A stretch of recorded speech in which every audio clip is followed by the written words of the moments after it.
Hello, everyone, and welcome back to Better Than a Pill. Today, I am so excited to have Dr. Shannyn Pearce on as a guest. And Dr. Shannyn is a functional medicine doctor. And today, we're going to be talking about proper hormone and adrenal testing so that you can learn how to best support your body through pre, peri, and post menopause. So, welcome, Dr. Shannyn. Thank you. I'm so excited to be here. I love your mission to help women stay functional and move their bodies. And I'm just such a fan of everything you do. So I'm happy to be here.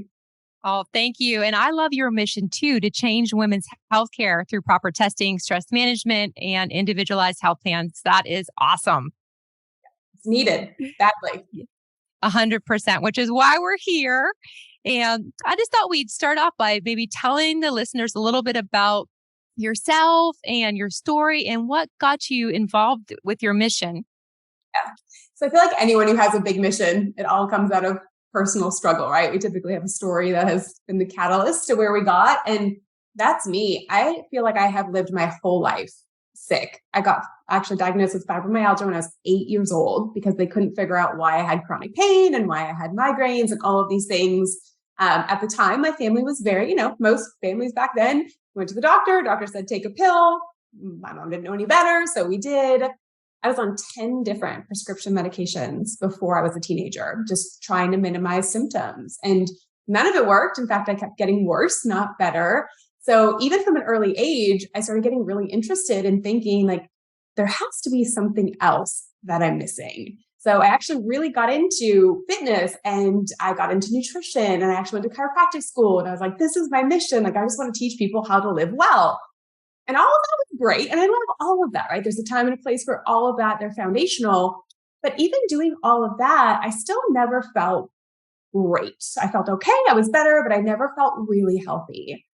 And then I met my husband in chiropractic school and we graduated and we opened our wellness center and we were busy. I got pregnant with my first child, postpartum, full health crash. I mean, truly could not get out of bed. I still get goosebumps telling the story and it's been 10 years. Thought I was dying, like actually thought I was dying. So exhausted, so much pain, couldn't get out of bed, couldn't function, couldn't pick up my newborn child for the first several hours during the day because my hands were in so much pain. We were running every test that we knew of.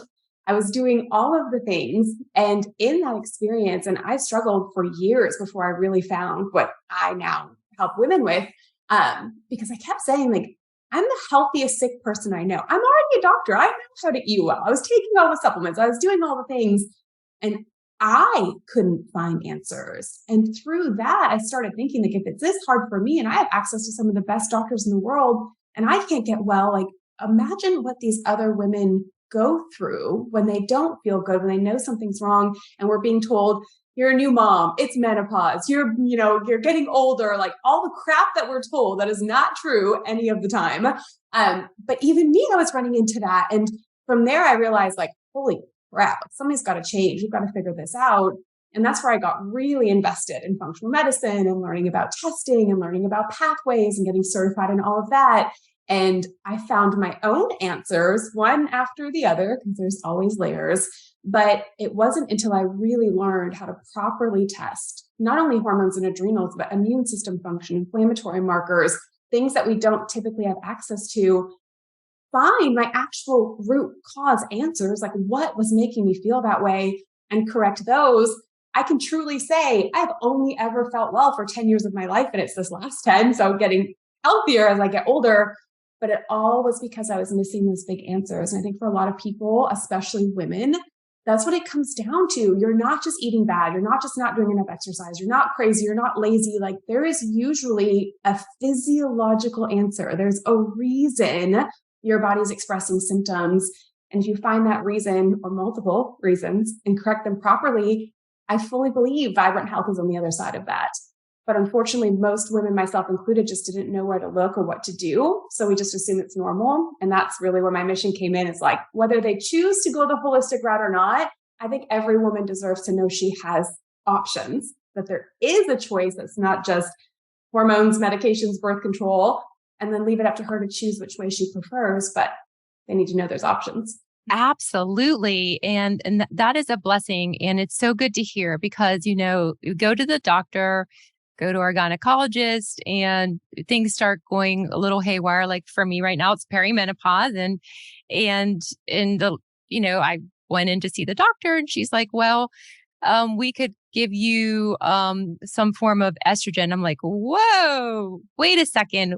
Are we going to talk about this and kind of tell me what's going on first? I want to understand. And so there's these questions like even going through my mind, like what is going on?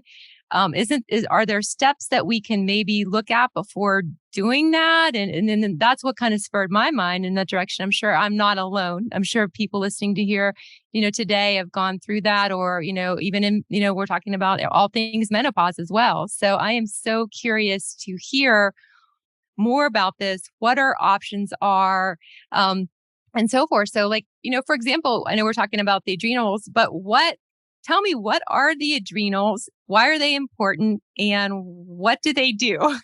Yes, that's such an important topic. The adrenals have so many different jobs, but let's back it up for a second because here's what I think a lot of women don't know. And I am a full believer that every single woman at every age and every phase, from the time she starts her period till she is completely done her cycles of life, should know what your hormones look like because they change in every phase. And I believe if we knew that in each phase, like when a girl first starts her period, before we want to get pregnant, postpartum, perimenopause, if we knew what our own hormone patterns look like throughout life and we properly supported them, there would be a dramatic decrease in hormone issues, in cancers, and autoimmune disease, because truly your hormones are linked to all of that, which we're rarely told. But for women, especially since your demographic is probably thinking about perimenopause and transitioning, let's talk a lot about why hormones and adrenals impact that specifically. So what's important to understand is there are a couple of places that primarily make our sex hormone, right? There's lots of different places, but the three main places that make our estrogen and our progesterone and our testosterone, one is your ovaries and your uterus. So when you're a cycling female, you're getting majority of your hormones from your ovaries and your uterus. Two is your adrenal glands. They actually create DHEA and other hormones that cascade down and make your estrogen and your progesterone and your different hormones. So we get a lot of that from our adrenal glands. The third place is our fat cells. Fat cells are beautiful production centers for hormones. So especially going through perimenopause and menopause, one of the top complaints I hear is, I don't know what happened, I didn't change anything, but I have like 20 pounds that came out of nowhere. One of the reasons for that is if you're starting to transition out of making hormones from your ovaries and your uterus, but if you already have deficient adrenal glands, guess where the only places left that you're making hormones from? Fat cells, right? So your body decides if I put on more fat cells, I'm actually going to balance her hormones. And this is a brilliant thing, but it makes it really hard for women in perimenopause and postmenopause to lose weight because it's more of an issue with your hormones and your adrenals, which by that phase of life, most doctors are telling you, oh, you don't have to test your hormones anymore. You're almost in menopause. Why do you care? It's incredibly important to know what those look like in all phases of life because sufficient levels of estrogen and progesterone protect us from heart disease. They protect us from dementia and Alzheimer's. They give us longevity. They help skin elasticity. Like there's so many reasons you need healthy levels of hormones at all ages. But the difference is you have to know how to properly test them because it should be different in different phases of life, right? But to your point, you go into this doctor and the very first thing you're told is you should try some estrogen. Wait a minute, couldn't we have done things like over time to get me to the point where I didn't require a major intervention like that now? That's what I'm passionate about. But not that it's ever too late, right? At any phase, no matter where you are, it's never too far gone. You can always start balancing your hormones. But in perimenopause and postmenopause, the most effective way to do that is by balancing your adrenal glands, because that is the area you're not going to get back a ton of hormone production from your ovaries and uterus. You're not in that phase of life anymore. Your adrenals, we can fix your adrenals. We can get them back to tip-top shape, working order, giving you great hormone balance naturally before you have to go and actually take any synthetics or even bioidenticals. Always try and start with your own physiology first. So because the adrenal glands not only produce hormone, but a lot of our hormones are directly related to our stress response, right? Cortisol get released from the adrenal glands and that can drain different hormones. But things people don't realize your adrenal glands do, they help regulate your blood sugars, which can be a part of the reason why we get hormone imbalance if those are off. They help strengthen your immune system function. Immune issues and inflammation can be a root cause of why your hormones are off, and your adrenal glands can help govern that. They help regulate blood pressure and stress, and they do so many beautiful jobs, yet we never think about making sure they're healthy before we transition through that menopause phase. So ladies, if that's the season of life you're in, start thinking adrenal glands as the first thing you really want to make sure is working well. And then you can add more natural things for hormone support if needed. Very interesting. Yeah. So you don't really hear a lot about the adrenals at all. In fact, I am so curious to know, like, what do you recommend in forms of testing? Because how do we test for these? Do we get blood work, or what do we do? No, you don't get blood work. This is my soapbox, is blood testing is the least effective way to test hormones and adrenals because you miss so many pieces of your puzzle, especially if you're somebody who wants to take a more natural route. So for example, if you were to just go for a blood draw of your hormones, first of all, if you're in perimenopause or you're not really sure where you are in your cycle, not knowing where you are on a blood draw is going to dramatically change what those ranges are supposed to be. So if you get a blood draw back and you're in normal range, the range is anywhere from a 16-year-old cycling female to a 60-year-old postmenopausal woman.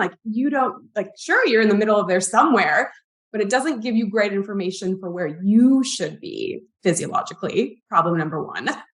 Number two, you miss, when you just get a 1-point snapshot in the blood, you miss what's called your metabolites. And I believe truly for me, this is what saved my life, is if I would have just went, and I had some hormone labs done, and it always showed that my estrogen was low. I didn't feel right about taking estrogen. I wanted better answers. If I would have just seen low estrogen on my blood labs and taken even a natural form of estrogen, even an herb that stimulates estrogen, just because my number was low, I believe I would have ended up with cancer. Because when you test properly, and I'll tell you my favorite test in a second, you get to see pathways. If you really want to balance your hormones naturally, you have to know what your pathways look like. And I always believe the body is doing the right thing at the right time. It is always trying to protect you from something.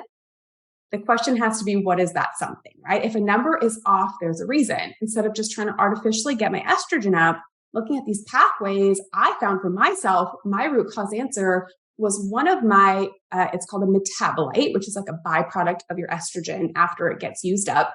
One of those metabolites is incredibly inflammatory and is linked to most of the estrogen dominant cancers. My body was storing almost all of my estrogen in that one very dangerous pathway, come to find out from proper testing, which means my body, my brain was being super smart. It was saying, holy crap, when she has estrogen, it all gets stored here with massive inflammation and the potential to cause DNA damage. She's not going to stop making estrogen. So what can we do to protect her? And my body went up and started to self-regulate, and it made my estrogen lower, because think about it, at least it would be less risk, right? If your estrogen was lower. So if I would have just wanted a symptomatic relief and took a bunch of estrogen, that would have made things a whole lot worse. And I believe that's where we get into a lot of trouble with hormone replacement. So even if you are someone who's a fan of hormone replacement and bioidenticals, you at least need to know you have the appropriate pathway where that is safe for you. Because for me, even though my levels were low, that was not a safe option for me. I had to work on my pathways and find other more natural alternatives, which I prefer anyways. But when you see those pathways, that's when you actually get your answers for what you need to do. That's not just a temporary fix. That's what we're missing in blood. So I much prefer, saliva is okay. It's better than blood. I much prefer dried urine. The test I use, and I can give you links to these as well, the links to these tests. It's called the Dutch test. It's dried urine sample. You take it if you're cycling at very specific times of your cycle. You map it over 24 hours. So you get multiple different snapshots of what your hormones and your adrenals are doing. But most importantly, what you don't get from even saliva or blood, we get to see those metabolites. And that's really where you'll find most of your answers. We also get to see neurotransmitters. So if you have mood issues or fatigue issues or anxiety or depression, we get to see a neurotransmitter panel. There's inflammatory panels. There's vitamin deficiencies it checks for. It is my favorite, total body endocrine snapshot of just what's going on with the female body and what do we do from there to really start balancing and not just artificially trying to get a number to move on blood work. So by far, that's my favorite test. And I fully believe every woman on the face of the planet needs a Dutch test at least once in her life. I do mine every 2 years like clockwork because I always want to see how it's changing. I adapt my routine based on what my body's doing in that season. And it's one of the things I do for prevention. Wow. Okay. So the Dutch test. And wow. So I have never heard of that. Never, never. And so with this test, you're saying that we can look at both the adrenal function as well as all the hormones and what hormones would be included in that. And then it sounds like there's more to it, pathways, metabolites, and it just shows you everything you need to know. All the things, including, so on blood work, you only get your surface level hormones.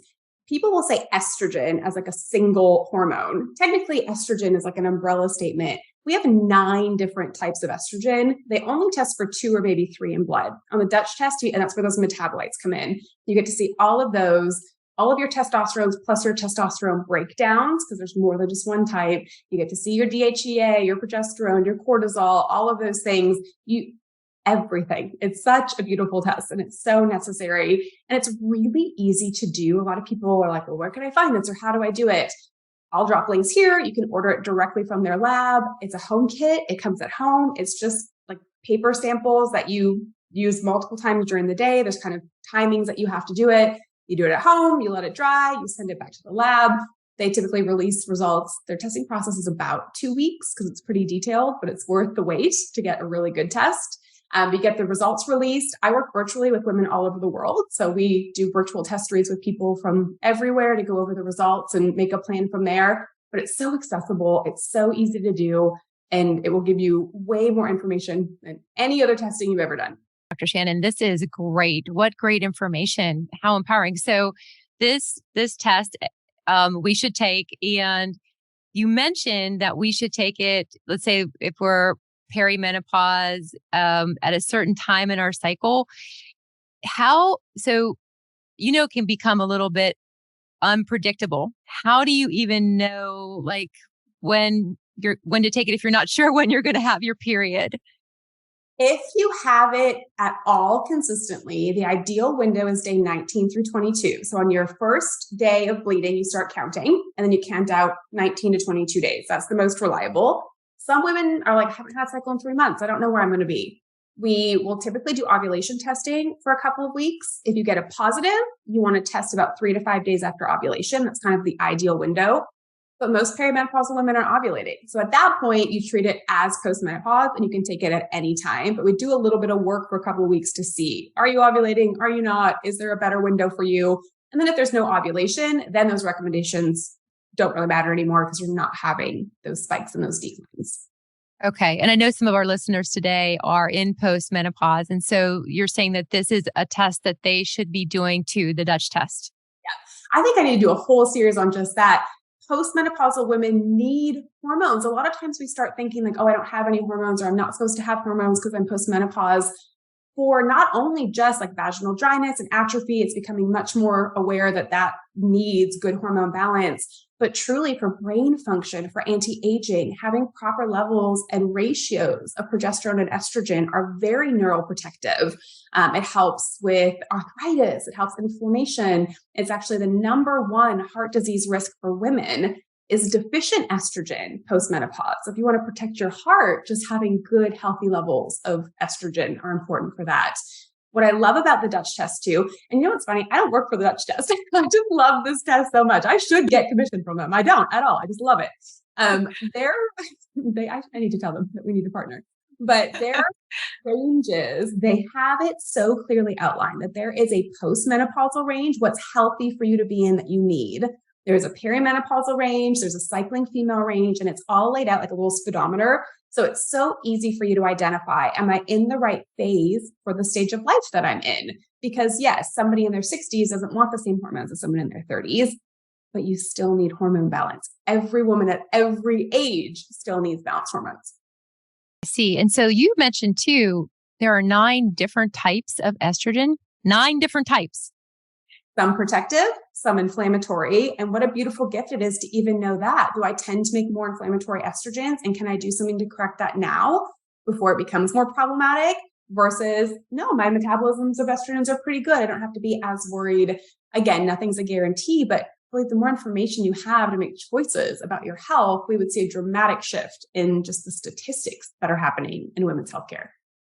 Very interesting. And in your experience, so once this test is given, and I know people are going to be, it's going to be individualized, obviously, depending on what age the woman is and so forth. But do you see a lot of people then taking estrogen or going back to that point? Like, what do you do? Or if you're low in a certain hormone, what do you do? What do you do from there? Like after the test?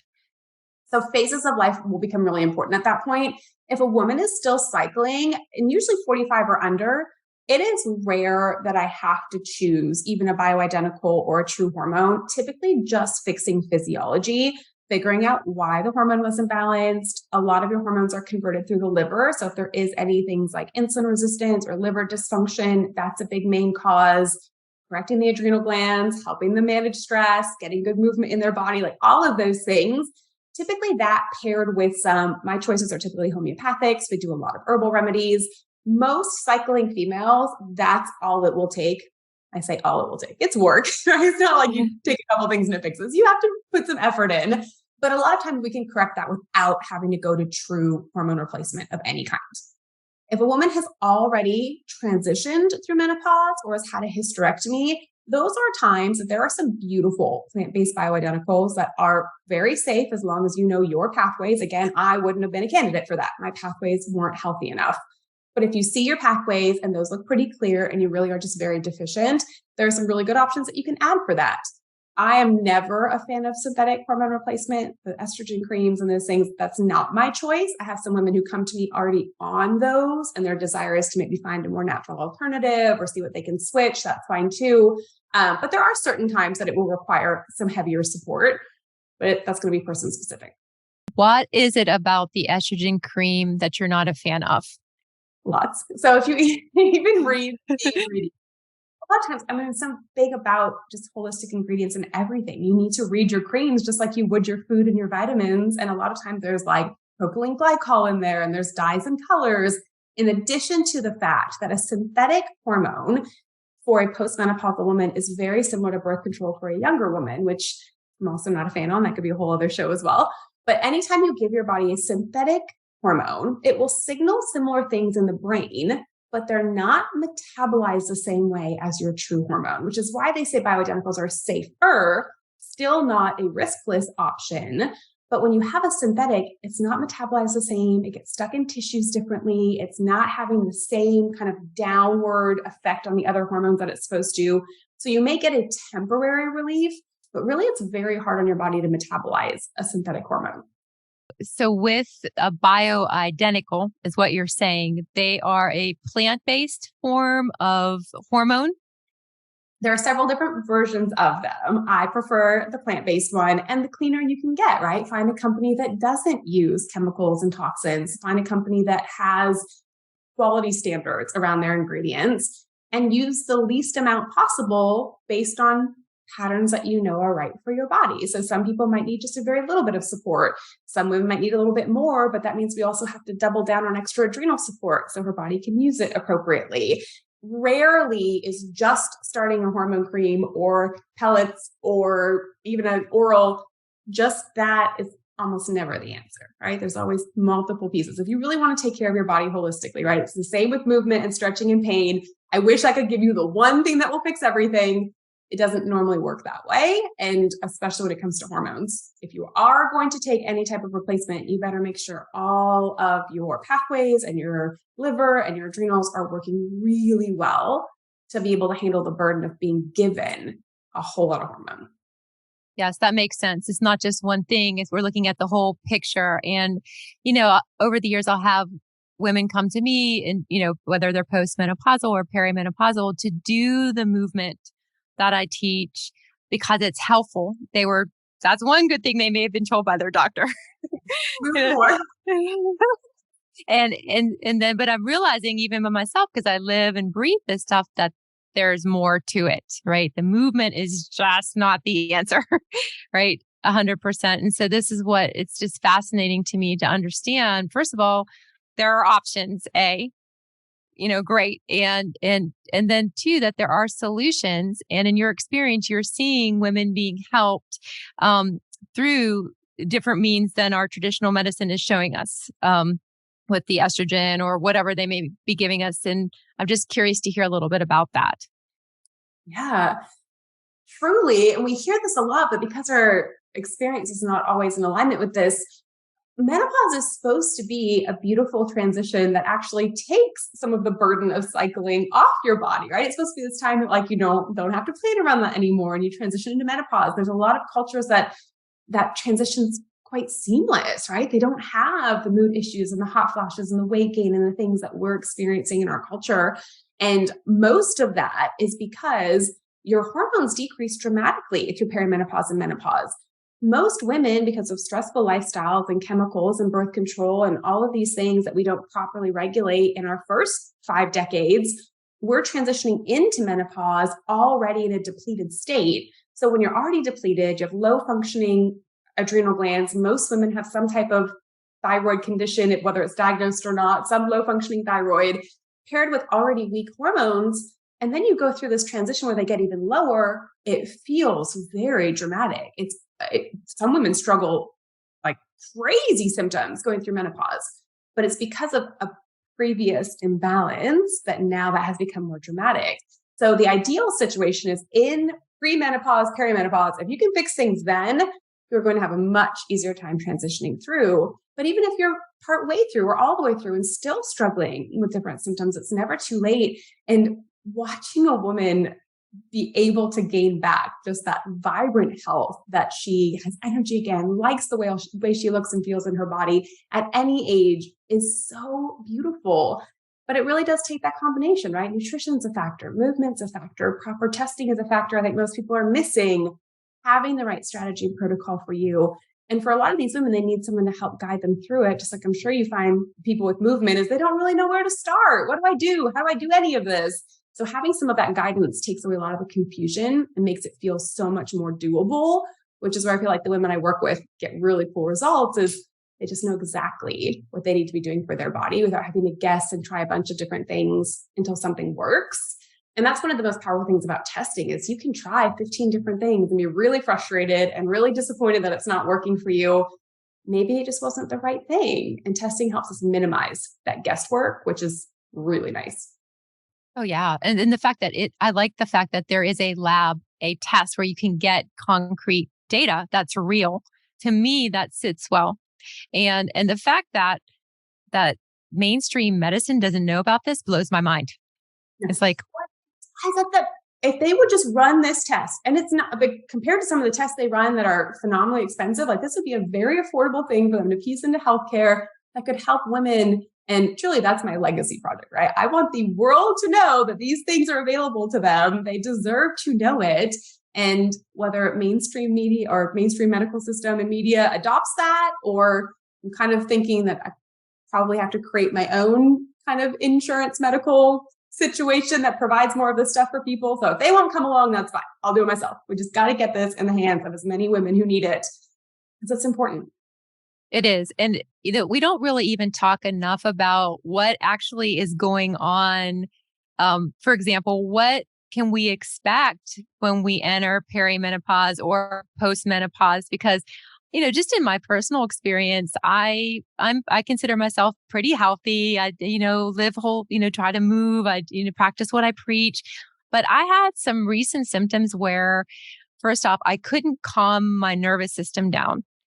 No matter what movement or breath work I was doing, it was like, what is going on? That was one thing that I had never experienced. And then I was having the irregular cycle. So I correlated this could be connected.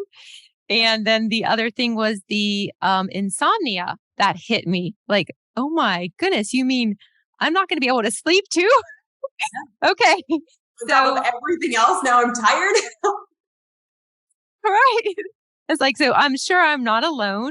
And in talking aloud, like to, other, even clients I had or other women, they've shared to me, yes, you're in perimenopause, but nobody talks about these things ever. And stuff like, okay, so great. Now what? Right. But even so much so that Yes, those are all very common, right? And they're not even talked about enough. But even all of that shouldn't really be happening if we had ideal balance moving into it, right? So those are all triggers that not only are you transitioning, but there's got to be something physiological that you need to get on top of now so that the rest of this process is so much smoother for you, right? So a lot of times your nervous system is wired to respond to anything that is a real or perceived threat. A dramatic decrease in hormones when not well supported by the adrenal glands is a dramatic change to the body, which is a real threat, right? That's what happens when people get sick. That's what happens in trauma. We have those big crashes. So your brain hears those perimenopausal changes as, oh my gosh, we're in danger. You better not sleep. You got to be on high alert. You're going to have this anxious feeling. You're going to have these other symptoms that aren't normal for you because it's trying to get your attention. I mean, that's the entire philosophy of holistic healthcare is your body's just always trying to get your attention. We just need to know what to do from there, which is what's missing, right? And that's exactly where testing comes in. It's great. I'm feeling all these things, not sure why. Let's go find out why. And then I bet you just a couple of tweaks for you would make a dramatic difference. I am so glad you're here today. I can talk about this all day. So, one of the things also that has been on my mind is what about calcium levels with women as we're going into this phase? So yeah, calcium is incredibly important. But women postmenopausally, it's rarely that you're actually deficient in your intake of calcium. So one of the things I almost never recommend somebody is to start a calcium supplement. It's your body's ability to then take and drive calcium into the bones. And the main three factors for that, one, estrogen balance and calcium. Estrogen is one of the things that if your body's trying to get more of it, it will leach calcium from the bones to try and get it circulating to actually have more hormone balance. So having deficient hormones is going to leach some of that calcium from your bones. So balance your hormones, you worry less about that. Inflammation is always, right? It's going to block your body from absorbing your nutrients in all capacity. Keeping your inflammation low, you're a whole lot less worried about bone density. And then really making sure that you're keeping some of your other levels for calcium to get in the bones. You need vitamin D. I like to pair vitamin D with K1 and K2. You need to make sure your sodium and potassium channels are open. Those are the things more women are deficient in than true calcium, because a lot of our foods are pretty calcium rich, but we're deficient in all of these other things more often. So even the newer research is showing just supplementing with calcium, it actually starts to get stuck in the arteries, the tissues, the kidneys, and can be more problematic if you're not pairing it with enough of the co-nutrients that you really need. And in my experience, those are the things that are the real problem. You need help getting the calcium into the bones. Interesting. Yes, I have read about that with the, heart issues and so forth. So I was curious about that because all we hear is take a calcium supplement, and that's all we know. So that's great. That's important to know. So it's not just the calcium. There are other factors involved here. Getting it in the bones, but also making sure your body's not pulling it out of the bone because there's other things going on. Those are the two reasons people truly get osteopenia and any of the bone softening type things over time is typically a combination of those two issues. Right. And I know I have osteopenia just for, but I had it in my 20s, which can be common with blue-haired, blonde-eyed women and so forth. So, Yeah. Very interesting. Know more about your own physiology to support it better. And then we all have some weaknesses or some places that will need additional support. Knowing that allows you to make those choices. Awesome. Well, this has been great. Thank you so much. Thank you so much for sharing so much valuable information about everything, hormones, adrenals. I know I learned a lot today, and I'm sure everybody else has too. So if you want to learn more about Dr. Shannyn's work, you can find her on Instagram and TikTok at Dr. Shannyn DC. And we're also going to be including the links to the Dutch test in the description of this episode. I'll get from Dr. Shannyn as well. So thank you. I appreciate it. Thank you so much. I'll also provide for you and your listeners a $50 off coupon for the Dutch test. So if anyone does want to go ahead and get it, I'll provide a discount for that and links to all the information that goes along with that. But I believe it's worth every penny for the information you get from that test. And also the Dutch test includes a test review appointment with either myself or one of my doctors. So you'll have someone help you read it as well. Because when you see it, it's a lot of information. You're going to want somebody to interpret it for you. So that's included with any of the testing that you'll get through that link. Well, thank you so much. You guys heard that, a $50 off coupon, and you get an interpretation. I know that that is awesome. Thank you so much, Dr. Shannyn. Thank you for having me. I appreciate it. All right, everyone. Remember, we do new episodes every week on Wednesday, and I look forward to having you join me then.